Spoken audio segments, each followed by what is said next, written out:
ప్రస్తావన మీ మధ్యలో చేశాను. చాలా విషయాలు ఆ గొప్ప స్త్రీని గురించి మనం మాట్లాడుకున్నాం.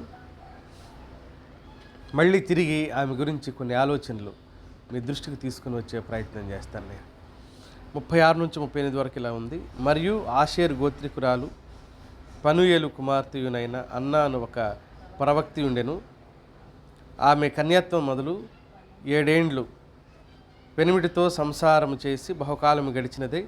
84 సంవత్సరములు విధవరాలై ఉండి దేవాలయము విడువక ఉపవాస ప్రార్థనలతో రేయింబావుళ్ళు సేవ చేయుచుండెను. ఆమె కూడా ఆ గడియలోనే లోపలికి వచ్చి దేవుని కొనియాడి యెరూషలేములో విమోచన కొరకు కనిపెట్టుచున్న వారందరితో ఆయనను గురించి మాట్లాడుచుండెను.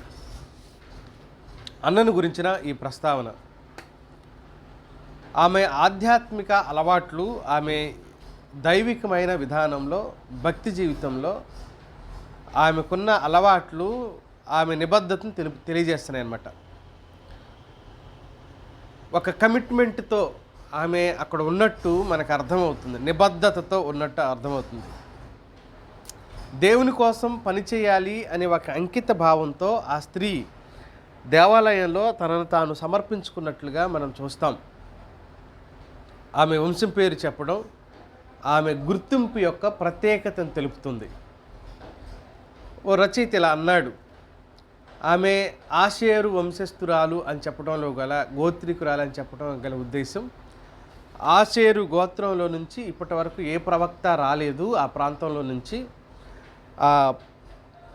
మొదటి చివరి ప్రవక్త ఈమె అని చెప్పాడు ఆ దైవజనుడు. కనుక స్త్రీలు పరిమితంగా ఉండే ఆ దినాల్లో కూడా, స్త్రీలకు అధిక ప్రాధాన్యత లేని ఆ కాలంలో కూడా అన్న దేవాలయంలో ఒక ప్రవక్తగా ఉండటం అనేది చాలా గొప్ప సంగతి, చాలా గొప్ప విషయం. ఇది చాలా గౌరవప్రదమైన విషయం. నువ్వు చెప్పేది ఏంటి, పక్కకు పోవాలంటే ఆ వృద్ధురాలు పక్కకి వెళ్ళిపోవాలి. కానీ ఆమెలో ఉన్న నిబద్ధత ఏదైతే ఉందో చూసేవారికి, చుట్టూ ఉన్నవారికి ఆమె మాట నమ్మచ్చు. ఆమె నీతి, యథార్థత, సత్యం గలదు కాబట్టి ఆమె చెప్పిన మాట మనం అంగీకరించవచ్చు అనే భావన ప్రజలకు ఉన్నందువల్ల ఆమె ప్రవక్తగా తన పనిని కొనసాగించుకునే అవకాశం ఆమెకు దొరికింది. ఆనాడు రోమీల ఆక్రమణ కింద ఉంది ఇశ్రాయేలు, యూద దేశం. ఈ రోమీలు ఆక్రమించారు. యూదులు వారి జీవితం అంతా దేనితో ముడిపడి ఉంది అని అంటే దేవాలయంతో ముడిపడి ఉంది. దేవాలయంతో ముడిపడి ఉన్న కారణం చేత వాళ్ళ అర్పణలు, బలులు, యాచనలు, ప్రార్థనలు, ఆరాధనలు, జీవన విధానం, వారి సంస్కృతి అంతా దేవాలయం చుట్టూనే ముడిపడి ఉంది వాళ్ళకి.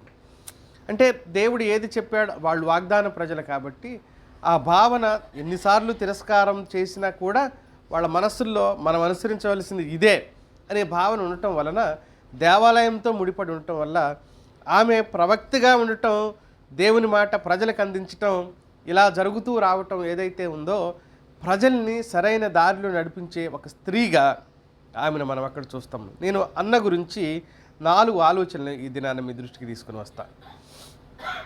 అన్న గురించి చెప్పబడుతున్న మొదటి ఆలోచన ఏంటంటే, అన్న ఒక ప్రవక్తి, అలాగే ప్రార్థనా పరురాలు అని కూడా మనం చూస్తున్నాం. అక్కడ ప్రారంభంలోనే 36వ వచనంలో ఆమె ఒక ప్రవక్తి అని చెప్తూ ప్రార్థనా పరురాలుగా 37వ వచనంలో ఉపవాసములతో రేయింబవళ్ళు సేవ చేస్తూ ఉంది అని అన్నాడు. ఉపవాస ప్రార్థనలతో. మలాకీ నుండి మత్తయి సువార్త వరకు బైబిలు 400 సంవత్సరాల కాలం ఒక గ్యాప్ వచ్చింది ఇశ్రాయేలు ప్రజలకు. దేవునికి ప్రజలకు గ్యాప్ ఎంతకాలం అని అంటే 400 సంవత్సరాల కాలం. ఈ 400 సంవత్సరాల కాలాన్ని వాళ్ళు ఏమని పిలుస్తారంటే డార్క్ పీరియడ్ అంటారు. ఈ డార్క్ పీరియడ్లో ఏం జరిగిందంటే, దేవుని వాక్కు కానీ ఒక ప్రవక్త కానీ వచ్చి ప్రజలతో మాట్లాడి దైవ చిత్తం ప్రజలకు తెలియపరచబడలేదు ఆ 400 సంవత్సరాలు. దాన్ని సైలెంట్ పీరియడ్ అంటారు కొంతమంది, ఎందుకంటే దేవుడు మాట్లాడలేదు కాబట్టి. కొంతమంది డార్క్ పీరియడ్ అంటారు, ఆ కాలంలో దేవునితో ప్రజలకు సంబంధం లేదు కాబట్టి చీకటి కాలం అని చెప్తారు.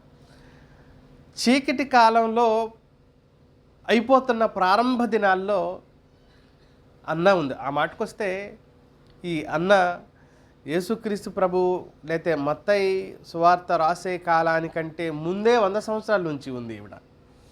ముందే 100 సంవత్సరాల నుంచి ఉన్న కారణం చేత డార్క్ పీరియడ్లో కూడా ఒక కాంతిపుంజంలాగా ఈ అన్న ప్రజలకు ఉపయోగపడింది. దేవుడు ప్రజలతో మాట్లాడని కాలంలో, దేవుడు ప్రజలతో తన వాక్కుని అందించని కాలంలో అన్న అప్పటికే దేవుని నుంచి వాక్కును అందుకుంటూ ప్రజలకిస్తూ వచ్చింది. దేవుడు ఎవరితో మాట్లాడలేదు, ఒక ప్రవక్తను లేపలేదు, ఒక బోధకుని లేపలేదు, ఒక సువార్థికుని లేపలేదు. ఏ రకంగా కూడా దేవుడు తన అభిప్రాయాలు ప్రజలకు చెప్పని కాలం అది.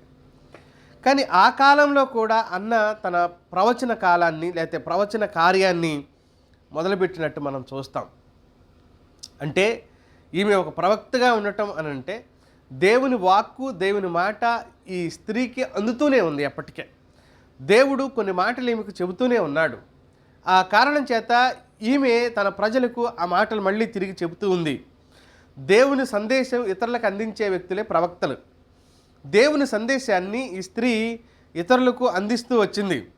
ప్రవచనాలు ఇవి ప్రజలకు దొరకని కాలంలో దేవుని పక్షాన నిలబడి ప్రజలకు బోధిస్తున్న ఒక ప్రత్యేకమైన వ్యక్తిగా మనం అన్నని చూస్తాం.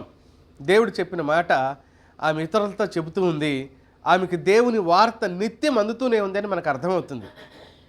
ఇంత వృద్ధాప్యంలో ఆమె చేసిన రెండో పని ఏంటంటే ఉపవాస ప్రార్థనలు చేస్తూ వచ్చింది అన్నమాట. ఇంత వృద్ధాప్యంలో ఏమి సాధించడానికి ఆమె ఉపవాస ప్రార్థనలు చేసి ఉండొచ్చు? ఏమి సాధించాలి, ఏమి సంపాదించాలి? కొడుకుకి ఉద్యోగమా, బిడ్డకు మంచి ఉద్యోగం ఉన్న భర్త సంబంధం రావాలా, లేకపోతే ఇంకేం కావాలి? భర్త తాగుబోతు నుంచి మారాలా? ఏముంది? ఆమెకు భర్త లేడు, పిల్లలు లేరు, ఇల్లు లేదు, వ్యాపారం లేదు, వ్యవసాయము లేదు, ఏదీ లేదు. అయినా ఆమె ఎందుకు ఉపవాసం ఉండాలి? ఎందుకు ఉపవాసం ఉండి నిత్యము ప్రార్థనలోనే గడపాలి? నిజానికి ప్రజల క్షేమం ఆమెకు ఒక ఆలోచన ఉంది మనసులో. అదేంటంటే మనం 38వ అధ్యాయం చివరి భాగంలో చదువుతాం. ఇశ్రాయేలీల విమోచన కొరకు కనిపెట్టడం గురించిన అవగాహన ఆమెకు ఉంది. కనిపెట్టే ప్రజలను గురించిన అవగాహన కూడా ఆమెకు ఉంది. కాబట్టి ప్రభు ఈ ప్రజలను నువ్వు విమోచించాలి అనే భార హృదయం కలిగిన భారభరితమైన అంతరంగంతో ఈమె ప్రార్థనలో కొనసాగింది. మిత్రులారా, ఈమె ప్రార్థనలో కొనసాగటంలో గల అంతరార్థం అది విమోచన. ఈ మాట ఇశ్రాయేలీలు విధవరాండ్ల గురించి మాట్లాడుతూ దేవుడు ఏమన్నాడంటే ఇర్మియా గ్రంథం 49వ అధ్యాయం 11వ వచనంలో ఇలా అన్నాడు. ఇర్మియా గ్రంథం 49వ అధ్యాయం 11వ వచనంలో ఉన్న మాటను చదువుదాం.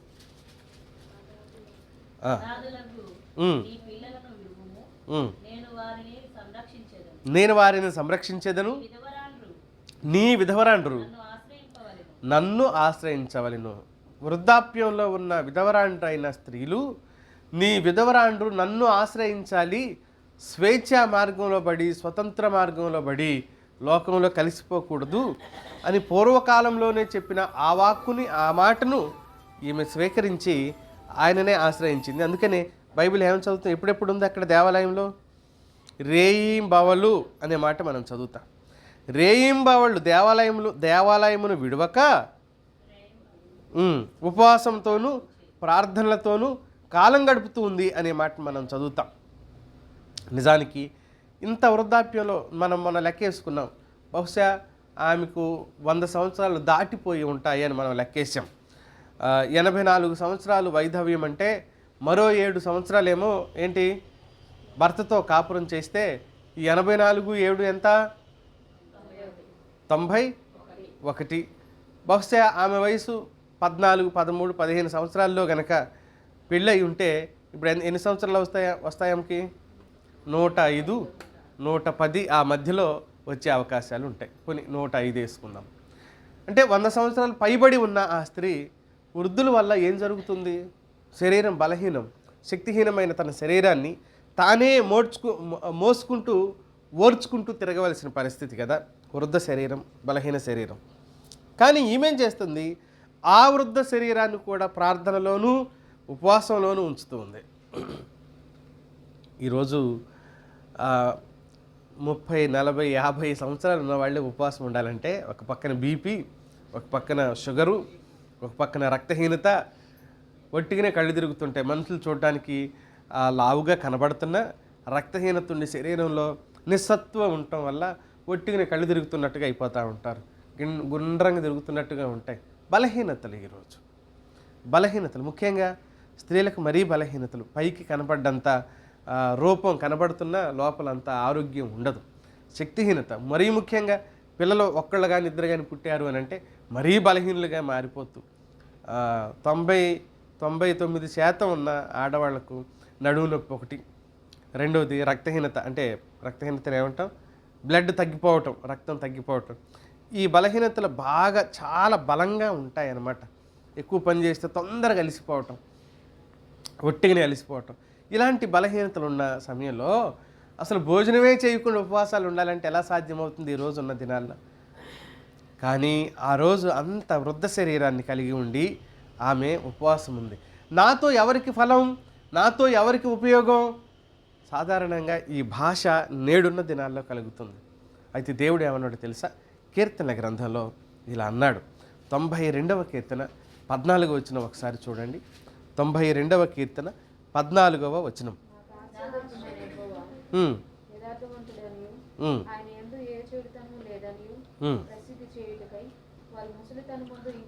వారు ముసలితనమందు ఇంకా చిగురు పెట్టుచుందురు. సారం కలిగి, అంత వృద్ధాప్యంలో కూడా ఆవిడ ఎలా ఉంది? చిగురు పెడుతూ ఉంది. ఆమె ఆ చిగురు ఇతరులకు ఫలాలుగా మారుతూ వచ్చింది. ఆమె పెట్టిన చిగురు ఇతరులకు ఫలముగా మారుతూ వచ్చింది. అదే కదా భక్తి జీవితం యొక్క అంతరార్థం, అదే కదా భక్తి జీవితం యొక్క పరమార్థం. ఒకసారి ఆలోచించుదాం. మనం ఇతరులకు ఫలంగా మారాలి, ఉపయోగకరంగా మారాలి. ఒక స్త్రీగా, పురుషుడిగా ఎవరైనా కావచ్చు. మనం దేవుని సన్నిధిలో ఫలించే వారిగా, ఫలభరితమైన వారంగా, ఇతరులకు ఆ ఫలం నిలిచి ఉండే విధంగా మనం ఉపయోగపడాలి. మన వలన ఎవరికైనా ఏదైనా మేలు జరుగుతుందా అని ప్రశ్నించుకోవలసిన వ్యక్తులు. మన భక్తి జీవితాలు ఎలా మారిపోతున్నాయంటే రోజు రోజుకి నా భక్తి నేను చేసేసుకుంటాను, నేను ఎవరి జోలికి పోను, నేను ఎవరిని ఏమీ అనను, ఎవరితో గొడవ పడను, ఎవరితో కొట్లాడడం, ఇక్కడ వరకే ఆగిపోయాం మనం. బూతులు మాట్లాడడం, అబద్ధాలు ఆడడం, నేను ప్రార్థన ఎక్కువ చేసుకుంటా, భక్తిగా ఉంటా కాదు. అది ఒక సగం మాత్రమే నిజం. మరో నిజం ఏంటి అని అంటే ఇతరులకు మనం ఉపయోగపడగలగటం, ఇతరులకు మనం మేలుకరంగా ఫలవంతంగా ఉండగలగటం. దేవుడే తనకు ఉపయోగపడినట్టుగా ఉంది అన్న జీవితం. దేవుడు తనకు ఉపయోగపడినట్లయితే భర్త చనిపోకపోవును, దేవుడే తనకు ఉపయోగపడినట్లయితే పిల్లలు పుట్టేవాళ్ళు, దేవుడే తనకు ఉపయోగపడినట్లయితే ఒక మంచి ఇల్లు ఉండేది. కానీ ఈ మూడు లేవు కదా. ఈ మూడే కదా ముఖ్యం. ఇల్లు, భర్త, పిల్లలు కదా ముఖ్యమైంది. ఈ మూడు లేవు. అయితే నువ్వే నాకు ఉపయోగపడనప్పుడు దేవా నేను నీకేం ఉపయోగపడగలను అనవలసిన అన్న తాను నిండు వృద్ధాప్యం, ఆ పాటికి మోషే చెప్పినట్లయితే 80-90 70-80 బ్రతకవలసింది. అలాంటిది 70-80 నుంచి ఆమె ఎక్కడికి వెళ్ళిపోయింది? 100 దాటిపోయింది. 100 దాటిపోయినా అంతటి బలహీన దేహంతో నిరుత్సాహపడలేదు, దేవుని ప్రశ్నించలేదు. ఆమె ఏం చేస్తుంది అనంటే ఇతరులకి తాను ఉపయోగకరమైన వ్యక్తిగా మారిపోయింది, ఇతరులకు తాను ఉపయోగకరంగా మారిపోయింది. ఎంతో ప్రార్థన చేసింది అనే మాట చూస్తాం మనం, ప్రార్థనలో గడిపింది అనే మాట మనం చూస్తాం. క్లిష్ట పరిస్థితుల్లో ఉపవాసం ఉండి ప్రార్థించటం, అది అసాధ్యం అనుకున్న సమయంలో ప్రార్థించటం దానియేలుని మనం చూస్తాం. 9వ అధ్యాయం దానియేలు గ్రంథం 3వ వచనంలో క్లిష్ట పరిస్థితి అతనికి అనుకూలంగా లేని సమయంలో కూడా అతడు ప్రార్థనలో సమయాన్ని గడిపాడు. అలాగే ఆమె దేహం శక్తిహీనం కానీ అంతరంగం బలంగా ఉంది. పౌలు అన్నాడు, మా బాహ్య పురుషుడు నశించుచున్నను అంతరంగ పురుషుడు అంతకంతకు ఏమవుతున్నాడు? నూతన పరచబడుచున్నాడు, బలం పొందుకుంటున్నాడు అని అన్నాడు. బాహ్య శరీరం ఇది రోగాలకు, రంపలకు గురవుతూనే ఉంది. ఒక్కరోజు బీపీఎల్ కాలనీలోకి పోయి వచ్చాం చూడండి, చలిలో జలుబులు చూడండి ఒక్కొక్కడికి ఎలా ఉన్నాయి. నా గొంతు మీకు అర్థమైపోతుంది కదా. ఒక్క పూటకే కథ మారిపోయింది. అవును, ఈ దేహం రోగాలకు, రంపలకు గురయ్యే దేహమే. ఎండితే మరొక జబ్బు, చలిలో మరొక జబ్బు, తడిస్తే మరొక జబ్బు, 3 కాలాల్లో 3 జబ్బులు మన కోసం కనిపెట్టుకునే ఉంటాయి. అయినా మిత్రులారా, ఈమె దేహం అలాంటిదైనా అంతరంగంలో ఆతృత ఉంది దేవుని కోసం ఏదో ఒకటి పని చేయాలి అని. అంతరంగంలో ఒక ఆశ ఉంది దేవుని కోసం నిలబడాలి అనే ఆశ. ఈ మాట మొన్న నేను జ్ఞాపకం చేసిన ఆ సందర్భంలో నుండి తిమోతికి రాసిన ఆ మొదటి పత్రికలో 5వ అధ్యాయంలో 5వ వచనం మరొకసారి చదువుదాం. అయితే నిజముగా అనాథలైన విధవరాలు ఏకాకి అయ్యుండి దేవుని మీదనే తన నిరీక్షణ ఉంచుకొని విజ్ఞాపనల యందు ప్రార్థన యందు రేయింబగలు. ఇది అన్న జీవితంలో పర్ఫెక్ట్గా అనిపించలేదు మీకు? అన్న జీవితంలో అసలు ఎక్కడ వెనక ముందు ఆమె కోసమే రాసినట్లుగా లేదు ఈ వాక్యం. ప్రార్థనల యందు విధవరాలైన వారు ఎలా ఉండాలంటున్నాడు? విజ్ఞాపనల యందు ప్రార్థన యందు సమయం గడపాలి, అందులో కాలం గడపాలి. అది చేయవలసింది. అయితే దేవుడు ఆరోగ్యం ఇచ్చాడు కదా అని పనికిమాలిన నాయకత్వాలు వహించే వాళ్ళు చాలామంది ఉంటారు సంఘాల్లో. దేనికి పనికిమాలిన నాయకత్వాలు? సమస్యలు కలగజేసుకోవడానికి, సృష్టించడానికి, ఒకళ్ళ నుంచి ఒకళ్ళకి పాసాన్ చేయటం, గొడవలకు సంబంధించిన విషయాలు పాసాన్ చేయటం, వాళ్ళు గొడవ పెట్టుకొని చావటానికి ప్రత్యక్షంగాను పరోక్షంగాను ఇలాంటి వాళ్ళే కారణమవుతుంటారు కొన్నిసార్లు. కానీ ఈమె అలా లేదు. దేవుని వాక్కును అందించే వ్యక్తిగా ఈమె కనబడుతూ ఉంది. రెండో విషయం, ఈ పనులన్నీ చేయడంలో గల ఉద్దేశాలు ఏంటి అని అంటే ఆమె నిస్వార్థ పరురాలు. అన్నను గురించి నేను మళ్ళీ రెండోసారి ధ్యానం చేసుకునేటప్పుడు అసలు ఏమి ఆలోచన చేయాలి, అనవసరంగా కమిట్ అయిపోయాం ఏమని మిగతాది వచ్చే వారం అన్నాను, 3 వచనాల గురించి మళ్ళీ ఏం చెబుదాం రా అని అనుకున్నప్పుడు నాకు ఈ మాట మనసులోకి తోచినప్పుడు చాలా ఆనందం అనిపించింది, చాలా గొప్ప సంగతి అనిపించింది. ఏమని? ఆమె నిస్వార్థ పరురాలు. ఇందాక మనం అనుకున్నట్టుగా తనకంటూ ఇప్పుడు ప్రార్థన చేసుకొని కూడా పొందుకోవటానికి ఏమీ లేదు. తనకు 100 ఏళ్ళు అయిపోయింది, ఎప్పుడో చనిపోద్ది ఆమె, చావుకు దగ్గరగా ఉన్నప్పుడు. ఈ పరిచర్య ఆమె ఎందుకు చేయాలి? దేవాలయమును విడువక, దేవాలయం రేయింబావులు అంటే అక్కడే ఉంటుంది, సేవ చేస్తూ ఉంది. 84 సంవత్సరాల విధవరాలైన దేవాలయం విడవక సేవ. ఎందుకు? నేను ఎందుకు చేయాలి ఈ సేవ? ఆయన నాకేం చేశాడు? ఈ మాట చాలామంది చెబుతుంటారు. ఒక సహోదరి నా పరిచర్య కాలంలో మన సంఘంలోనే ఉండేది. ఏమ్మా చాలా రోజులైంది చర్చికి రాక, ఏం జరిగింది ఏంటి అని అంటే, నేను అలిగే అందుకే రాలేదు అని మెడ ఊపింది. ఇంకా నేను అలిగా, నేను అందుకే రాలేదు అంటే భర్త మీద అలిగిందేమో, ఆయన మీద అలిగితే చర్చికి ఎందుకు రావమ్మా అంటే, నేను అలిగిందే ఆయన మీద అని అంది. దేవుడు మీ ఆయన అన్నాను నేను. కాదు మా ఆయన మీద కాదు, నేను దేవుడి మీదే అలిగాను, అందుకే నేను రావట్లేదు. ఏమని అలిగావమ్మా అని అంటే, ఎంత ప్రార్థన చేసినా జవాబు ఇట్లా, ఇకైతే నేను చర్చికి రాను అని అలిగాను నేను ఆయన మీద.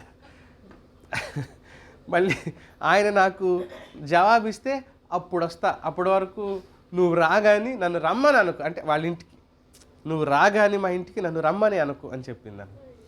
ఓయమ్మ ఇదేమి కర్మ, దేవుడి మీద అలగటం ఏంటి, ఏమని అలిగావు, ఏమి అడిగావు అని అంటే ఆమె పర్సనల్ ఒక విషయం చెప్పింది, అందుకు అలిగాను. అలా ఉండదు, దేవుడు మంచివాడు, మనం ఎన్ని విషయాల్లో తప్పిపోతున్నాము, స్వార్థపరులం, నీకు కావలసిన దాన్ని అడిగి అది వెంటనే దొరకనందుకు కలుగుతున్నావు. కానీ మరి నీకు తెలిసినా తెలియకున్నా, గుర్తున్నా గుర్తుంచుకోకపోయినా ఎన్ని ఉపకారాలు ఎన్ని సహకారాలు దేవుడి నుంచి నువ్వు పొందుకున్నావు, వాటి గురించి ఇప్పుడు దేవుడు అలిగితే ఏం చేస్తావు? ఇన్ని చేసినా కూడా ఈ ఒక్కదాని విషయంలోనే అలుగుతుందని దేవుడు అట్లా అనుకుంటాడు అంటావా అంటుంది మళ్ళీ. దేవుడు అలిగితే ఏం చేస్తావు? నువ్వు అలగంగా లేదు ఆయన అలగడా అన్నాను నేను. అలాగేముండదు, అలగకు, మన స్వార్థం కోసం అలిగినట్టే ఉంటుంది, చర్చికి రమ్మని చెప్పి.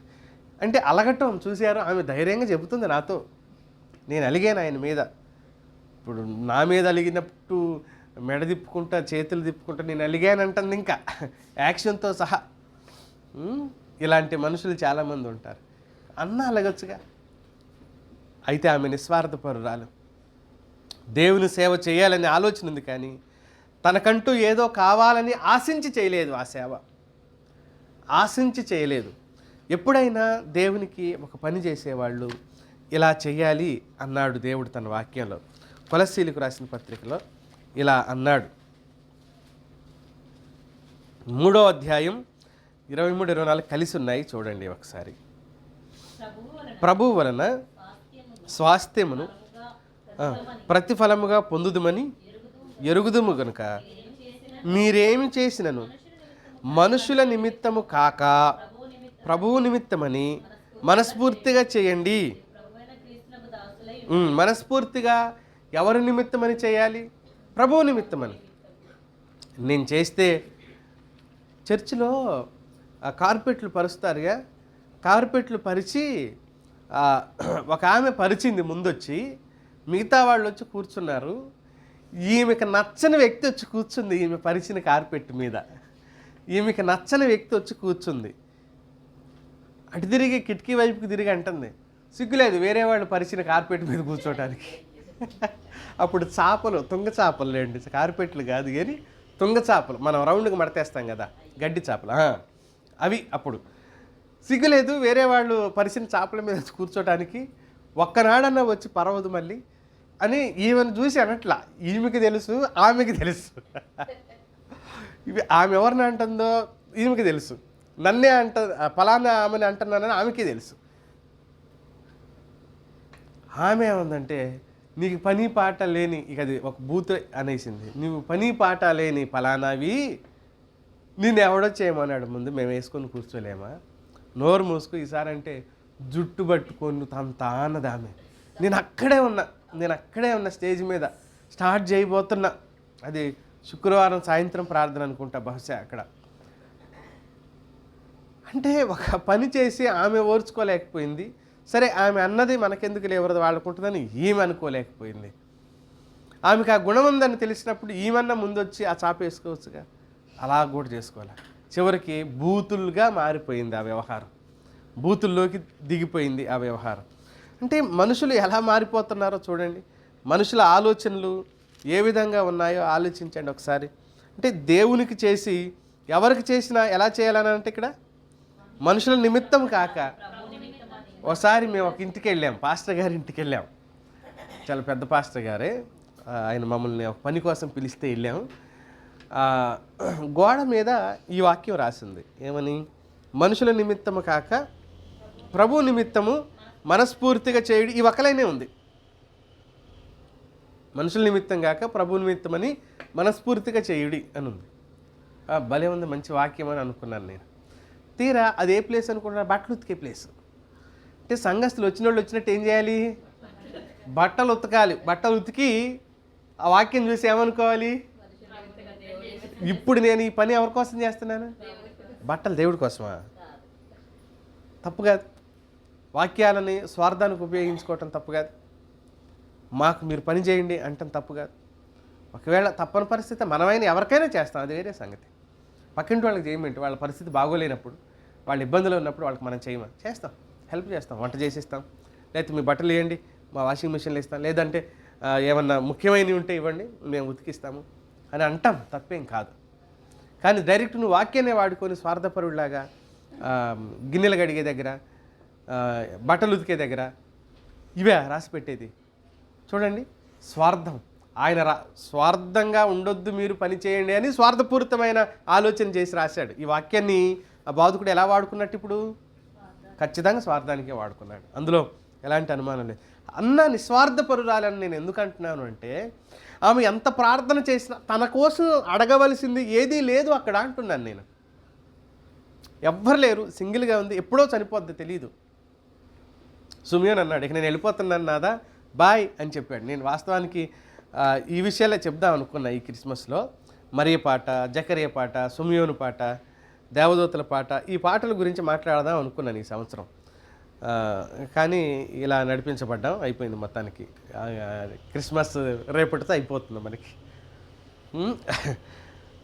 జకరియా సుమియోన్ అంటున్నాడు, నేను వెళ్ళిపోతున్నాను నాదా, ఇక బాయ్, నిన్ను చూసే వరకు బ్రతుకుంటానని ఆయనకి దేవుడు వాగ్దానం. యేసుక్రీస్తు ప్రభుని చూసే వరకు నువ్వు బ్రతుకుతావని చెప్పాడంట. బహుశా అన్న కూడా ఆ తర్వాత ప్రభువుని చూసింది, మొదటిగా చూసిన వాళ్ళలో ఆమె కూడా ఒకటి అవటం వల్ల ఆమె కూడా ప్రభువుని గనపరచవచ్చు. నిస్వార్థపరమైన ఈమె జీవితం ఏంటి అని అంటే, ప్రభువుని ప్రేమించేవాడికి స్వార్థం రాదు. నిజంగా ప్రభువుని ప్రేమిస్తే, ప్రభు ప్రేమ ఒక వ్యక్తి అంతరంగానికి అర్థమైతే, దేవుడు నన్ను ఎలా ప్రేమిస్తున్నాడో అన్న విషయం నాకు అర్థమైతే నాకు స్వార్థం రాదు.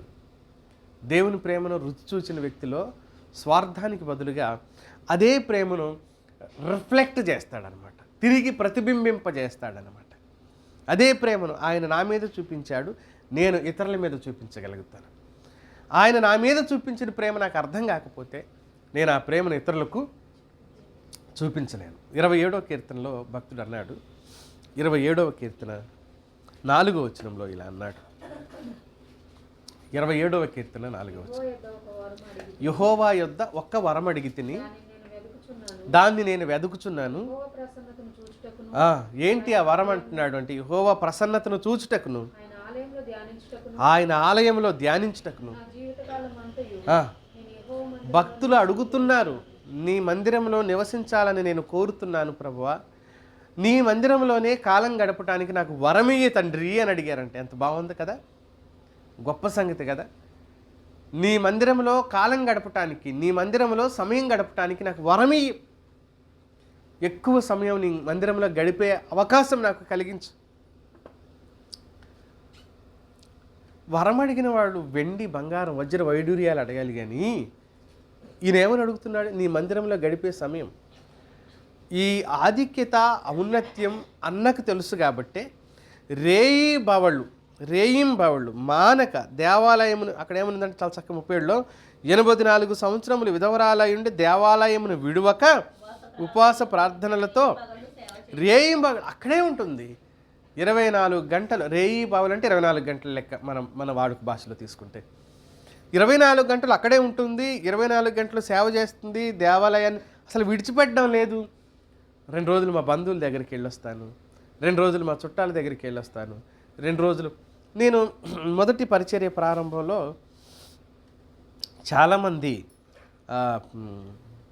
అనాథలుగా ఉన్నవాళ్ళు నాతో ఉండి, కొందరు చనిపోతే నేనే సమాధి చేసే పరిస్థితి కూడా వచ్చింది. నా దగ్గరే ఉండేవాళ్ళు. నేనే పెద్ద వయసు 80 సంవత్సరాల ఆ వయసులో నేనే వంట చేసి పెట్టేవాడిని. నేను పెళ్లి కాని సమయం అది, సింగిల్గానే పరిచర్యలో ఉన్నాను. సడన్గా వీళ్ళు అనేవాళ్ళు శనివారం వచ్చే సమయానికి కొన్ని రోజుల తర్వాత, 1 సంవత్సరం గడిచిన తర్వాత నాతో ఉంటూనే, నేను మా బిడ్డ దగ్గరికి వెళ్ళొస్తా, మా కొడుకు దగ్గరికి వెళ్ళొస్తా అనేవాళ్ళు. అరే, అంత ప్రేమ గల బిడ్డ, అంత దయగల కొడుకు ఉన్నప్పుడు నువ్వు నా దగ్గర ఎందుకు ఉండాలి మరి అనిపించదా? వెళ్ళొచ్చు కదా. పైగా నువ్వు ఎప్పుడు వెళ్తానన్నావు, శనివారం బయలుదేరిద్ది, ఆదివారం అక్కడ ఉండి ఆరాధనలో ఉండదు, ఆదివారం అక్కడికి వెళ్తా అని అంటుంటే నాకు బాధ అనిపించేది. మరి అక్కడే ఉండి ఆదివారం ఆరాధనకి రావచ్చుగా. ఇది నా భాష, నా భావన, నా బాధ. అలా వెళ్తుండేవాళ్ళు. కొంతకాలం తర్వాత వాళ్ళకి సత్సంబంధాలు ఏర్పడిన తర్వాత అటే వెళ్ళిపోయి ఒక ఆమె మీకు మళ్ళీ మందిరానికి రాలేకపోయి. దేవుని మందిరంలో ఉండే ఆధిక్యత దొరికిన స్వార్థంతో బ్రతికే వాళ్ళు చాలామంది ఉంటారు. 84వ కీర్తనలో ఎంత అద్భుతమైన కీర్తన చూడండి. అది ప్రతి వచనం ఒక అద్భుతం కనబడుతుంది, దేవుని ప్రేమకు నిదర్శనంగా. 84వ కీర్తన 10వ వచనం చూడండి. నీ ఆవరణంలో ఒక్క దినము గడుపుట 1000 దినముల కంటే శ్రేష్టం అని అన్నాడు. భక్తిహీనుల గుడారంలో నివసించుట కంటే నా దేవుని మందిర ద్వారమునొద్ద నివసించుట నాకు ఇష్టం అని అన్నాడు ఆయన. ఎక్కడ? దేవుని మందిర ద్వారం బయట. ద్వారం అంటే బయట, గుమ్మం దగ్గరే నివసించడం నాకు ఇష్టం అని అన్నాడు. లోపల కాదు, నాకు అక్కడ ఇష్టం. అక్కడ ఒక దినము గడిపినా అది 1000 దినాల కంటే శ్రేష్టత. ఆ శ్రేష్టత ఆ భక్తుడు గుర్తించాడు. అదే కీర్తనలో 4వ వచనం ఒకసారి చూడండి. ఎవరైతే నీ మందిరంలో నివసిస్తారో వారు ఎవరు? ధన్యులు, వారు నిత్యం నిన్ను స్తుతిస్తారు. ఆ ధన్యత ఈమెకు అర్థమైంది. అంతేకాదు, ఈమెకున్న ఒక ప్రత్యక్షత ఏంటి అని అంటే, మనం మలాకీ గ్రంథంలో చదువుతాం. 3వ అధ్యాయం 1వ వచనంలో చూడండి.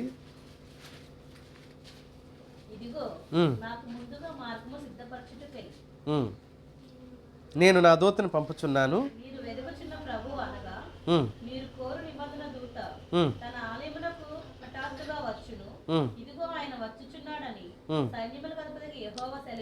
హఠాత్తుగా వస్తాడు. సడన్గా ఆయన దేవాలయంలోకి ఆయన్ని బాలుడిగా ఉన్నప్పుడు తీసుకెళ్లారు. అన్న అప్పుడు ఆయన్ని చూసింది. సుమియోను అప్పుడు చూశాడు. ప్రకటన లేదు, మాట లేదు, పిలుపు లేదు, వస్తున్నాడు హో అని చాటింపు లేదు. హఠాత్తుగా సడన్గా ఆయన దేవాలయంలోకి వచ్చాడంట. ఆయన్ని ఈమె చూసింది, ఆయన్ని ఈమె గుర్తుపట్టింది. ఒక నిస్వార్థ పరురాలికి దేవుడిచ్చిన ఆధిక్యత అది. ఎప్పుడైనా మనుషులు ఎవ్వరూ గుర్తించకపోయినా మనం నిస్వార్థ స్థితి, స్వార్థం లేకుండా త్యాగ సహితంగా ప్రభు కోసం, ప్రభు విషయంలో మనం నిలబడితే దేవుడు మనకిచ్చే బహుమానం ఇతరులు ఎవరు గుర్తించకపోయినా, ఆలోచించకపోయినా దేవుడు గుర్తిస్తాడు. ఆయన ఇచ్చే బహుమానం ఉన్నతంగా ఉంటుంది. అది మనం మర్చిపోకూడదు. మూడవ విషయాన్ని మీ దృష్టికి తీసుకుని వస్తా. మూడవ ఆలోచన, దేవుని ఆరాధించడంలో ఆమెకు ఒక అంకిత భావం ఉంది. ఆమెకు ఒక అంకిత భావం. నేను మళ్ళీ అదే ప్రస్తావన చేసి మాట్లాడతాను ఈ మాటను కూడా. మనం స్తుతి కూడికలు పెట్టుకుంటాం, గృహ కూడికలు పెట్టుకుంటాం. ఏంటి అని అంటే మాకు దేవుడు మేలు చేశాడు. తప్పు కాదు అది, అది తప్పని నేను అనడంలా. అంటే మనకు ఒక కారణం ఉంది అంటున్నాను. మనం స్తుతించడానికి, మనం ఆరాధించడానికి ఒక కారణం ఉంది. అన్నకేం కారణం ఉంది చెప్పండి? అన్నకేం కారణం ఉంది? పిల్లల గురించా, భర్త గురించా, కుటుంబం గురించా, ఇల్లు గురించా? ఏమీ లేదు. ఒంటరి జీవితం, వృద్ధాప్య జీవితం. ఎందుకు బ్రతుకుతుందో, ఎవరి కోసం బ్రతుకుతుందో అర్థం కాని జీవితం. కానీ తన బ్రతుకు ఒక అర్థాన్ని ఆమె దేవుని సన్నిధిలో సంపాదించుకోగలిగింది. తన బ్రతుకు ఒక అర్థం కాదు, అది ఉన్నతమైన స్థానాన్ని ఆవిడ దేవుని సన్నిధిలో సంపాదించుకోగలిగింది. ఆరాధన అనగానే అది ఆదివారాలకు పరిమితం చేసుకున్నాం ఈనాటి క్రైస్తవ సంఘం. ఆరాధన అనగానే ఆరాధన దేనికి పరిమితం చేసుకున్నాము? ఆదివారాలకే పరిమితం అయిపోయిన దినాల్లో ఆమె రేయింబవళ్ళు దేవుని సన్నిధిలో ఆరాధించడానికి కారణమైంది, సేవ చేయటానికి కారణమైంది. ప్రతి పరిస్థితిలో దేవుణ్ణి మహిమపరుస్తుంది. నిజానికి బైబిల్ గ్రంథం అంతా ఆదివారం ఆరాధనకు పరిమితం చేయమని ఎక్కడా చెప్పలేదు. 34వ కీర్తనలో ఒకసారి చదవండి, ఏమన్నాడు? మొదటి వచనం ఒకసారి చూడండి. నేను ఎల్లప్పుడూ యెహోవాను సన్నుతించెదను, నిత్యము ఆయన కీర్తి నా నోటన ఉండును అని అన్నాడు. నిత్యము ఆయన కీర్తి నా నోటన ఉంటుంది. ఎప్పుడెప్పుడు?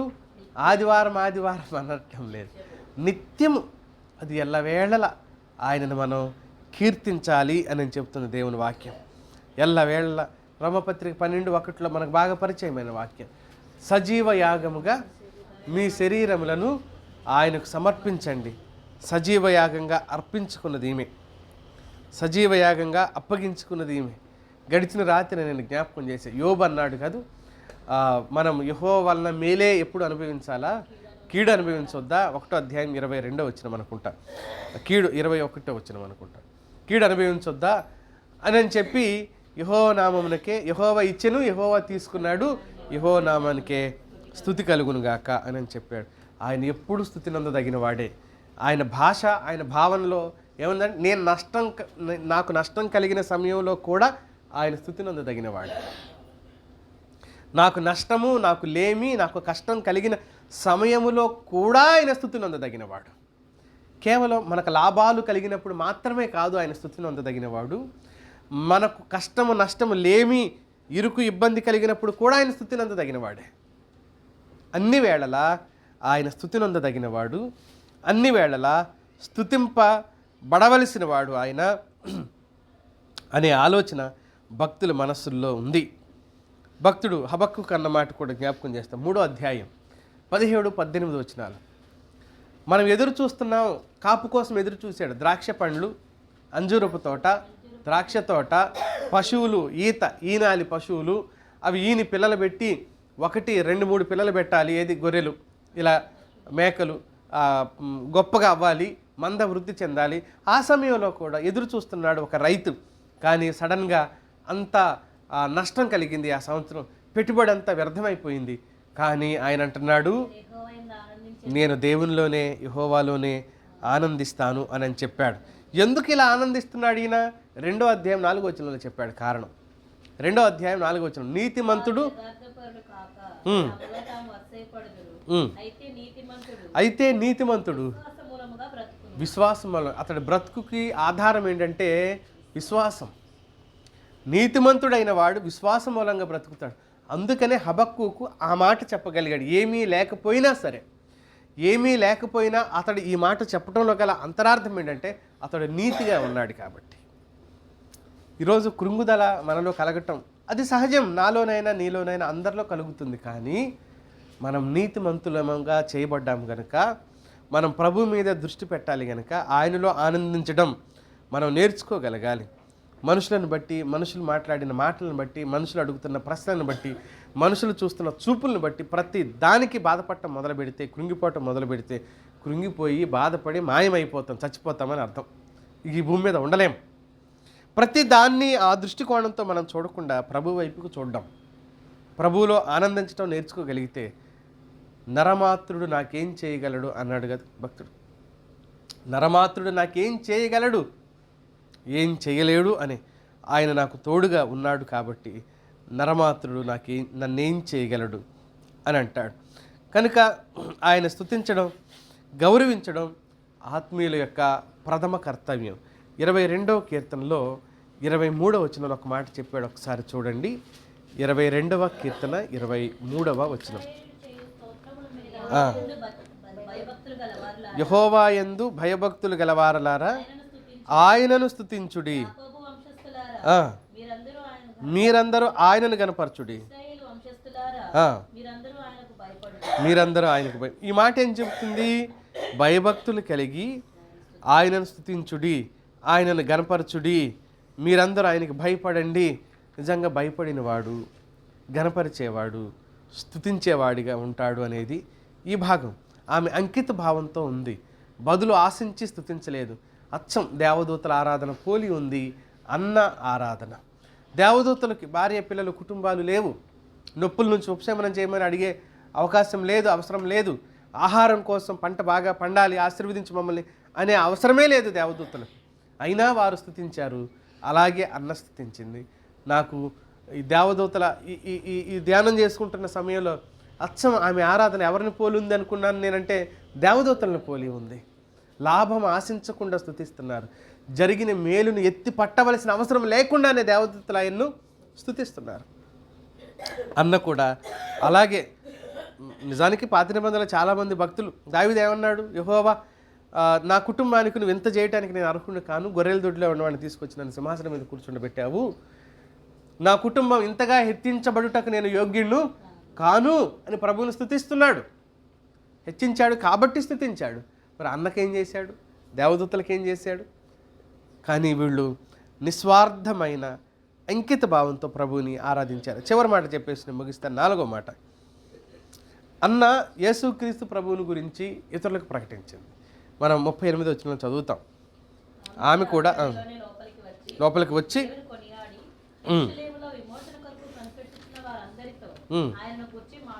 ఆయనను గురించి చెప్పింది. ఆయన ఎవరు అనుకుంటున్నారు మీరు? మెస్సియాను గురించి ఇతరులకు పరిచయం చేసే ఆధిక్యత ఆమె కలగటం ఎంత గొప్ప ధన్యత. దేవుడు ఒక అనామకురాలైన, ఒక వృద్ధురాలైన, కాటికి కాళ్ళు జాపుకొని కూర్చొని ఉన్న, రేపేం జరుగుతుందో తెలియని అంతటి బలహీన దేహం కలిగి ఉండిన ఆమె ద్వారా తానెవరో లోకానికి ప్రకటించుకోవటానికి ఆయన ఇష్టపడ్డాడు. చూడండి, ఆమె ద్వారా తానెవరో లోకానికి కనపరుచుకోవడానికి ఇష్టపడ్డాడు. ఆ వయస్సులోనూ అన్న మౌనంగా లేదు, ప్రకటిస్తూనే ఉంది. వృద్ధాప్యం వస్తున్న కొలది గొణుగులు ప్రారంభం అవుతాయి, గొణుగులు ప్రారంభం అవుతుంటాయి. డైరెక్ట్గా మాట్లాడరు, గొణుగుతుంటారు. ఎవరు గొణిగేది? వృద్ధాప్యంలో ఉన్నవాళ్ళు గొణుగుతుంటారు. కొంతమంది వృద్ధాప్యం లాగే కనబడతారు, కానీ వయసు చిన్నదైనా బాగా గొణుగుతుంటారు. ఆ గొణుగుడు వృద్ధాప్యంలోకి రాగానే గొణుగుడు, నేరుగా ఏది మాట్లాడరు, ఏ పనిని మెచ్చుకోరు. నువ్వు అన్నం వండి పెట్టావనుకో గొణుగుతారు, కూర వండి పెట్టావనుకో గొణుగుతారు. ఏంటంటే ఏం లేదులే తగలబెట్టు, ఏం లేదులే ఇచ్చిపో, ఆఖరికి నీళ్ళు ఇచ్చినా కూడా గొణుగుటమే. ప్రతి దానికి గొణుగుతుంటారు. ఏంటంటే మనం చేసే ఏవి వారి దృష్టిలో పర్ఫెక్ట్గా అనిపించవు. మనం ఏమి చేసినా సేమ్ వాళ్ళు చేసినట్టే మనం చేసినా కూడా ఏమంటారు, నీకు పప్పు బాగోలే, నీ చారు బాగోలే, అన్నం వండే పద్ధతి ఇదేనా, ఇలాగైనా తినేది. నిజానికి వాళ్ళు గతంలో అలాగే చేస్తారు, కానీ ఇప్పుడు నాలుగు రుచించదు ఒకటి, పళ్ళు నవల ఒకటి. ఈ కారణం చేత ప్రతి చోట ప్రశ్నగానే మిగిలిపోతుంది. మనం నువ్వేమైనా చేయి, బంగారం తీసుకొచ్చి చేతిలో పెట్టినా కూడా గొణుకుతూనే ఉంటారు. అన్న ఆ స్థితిలోనే ఉండవలసింది కదా. వచ్చిన వాళ్ళని చూసి నేను ఇప్పుడే ఊడ్చాను దేవాలయాన్ని, దుర్మార్గులారు వచ్చి తొక్కారనాలా. అలా చేయటం లేదు. ఆమె గుణిగే స్త్రీగా లేదు, ప్రకటించే స్త్రీగా ఉంది, ప్రకటిస్తుంది. ఆయనను లోకానికి పరిచయం చేయటం కంటే భాగ్యం ఏముంది భూమి మీద చెప్పండి. యేసుక్రీస్తు ప్రభువుని లోకానికి పరిచయం చేయటం కంటే. అందుకనే సువార్త ప్రకటించే వారి పాదములు రోమా 10:15 అంటాడు, ఎంతో పర్వతముల మీద ఎంతో సుందరములు అంటాడు యెషయా గ్రంథంలో మాట ఇది. కనుక సువార్త ప్రకటించే వారి పాదాలు సుందరం. ప్రభువును మొదట చూచిన వారిలో ఆమె కూడా ఉంది. అప్పటికే చాలామంది చూశారు, కానీ గ్రహించింది ఎంతమంది? ఈయన ప్రభువే అని గ్రహించింది ఎంతమంది? దాని సత్రం వాళ్ళు గ్రహించారేంటి? సత్రంలో వాళ్ళు గ్రహించారా? గొర్రెల కాపరులతో పాటుగా ఆ వీధిలో వాళ్ళు, వాడలో వాళ్ళు ఎంతమంది గ్రహించారు? జ్ఞానులతో పాటుగా అప్పటికి 1.5-2 సంవత్సరాలు యేసుక్రీస్తు ప్రభు వారికి వయసు వస్తున్న సమయంలో ఎంతమంది గ్రహించారు? అప్పటికే గ్రహించిన వారు తక్కువ, వేళ్ల మీద లెక్క పెట్టుకున్నంతమందే. ఓ రకంగా ఆయన విమోచన కోసం కనిపెడుతున్న వారికి మీరేం కంగారు పడొద్దు, వచ్చేసాడు విమోచకుడు. మీ నిరాశ నిస్పృహ సంవత్సరాల తరబడి ఎదురు చూస్తున్నారు, దాదాపు 400 సంవత్సరాలు. రోమీల ఆక్రమణ కింద, ఆధిపత్యం కింద ప్రజలు ఉన్నారు. అయితే ఈమె సిలువ విలువ బహుశా ఆమెకు తెలియకపోయి ఉండవచ్చునేమో, కానీ ఆయన విమోచకుడు వచ్చేసాడు, మిమ్మల్ని విమోచిస్తాడు అని ప్రజలకు చెప్పగలిగింది. అన్నకు దేవుడిచ్చిన ఆధిక్యతను. ఆమె ప్రవక్తి, అలాగే ప్రార్థన పరురాలుగా ఉంది. ఆమె నిస్వార్థ పరురాలుగా సేవ చేసింది. ఆమె ఆరాధించడంలో అంకితభావంతో ఉంది. ఆమె యేసును గురించి ఇతరులకు పరిచయం చేసింది. ఈ 4 అనుభవాలు స్త్రీగా ప్రతి ఒక్కరిలో ఉండగలిగితే నువ్వు అన్నలాగా ధన్యురాలు అవుతావు. దేవుడు ఆ కృప మనందరికీ దయచేయును గాక. ఆమేన్. ప్రార్థన చేసుకో. ఒక్క నిమిషం మనం ఈ మాటల గురించి ప్రభు పాదాల చెంత ప్రార్థన చేసుకుందాం. ప్రభు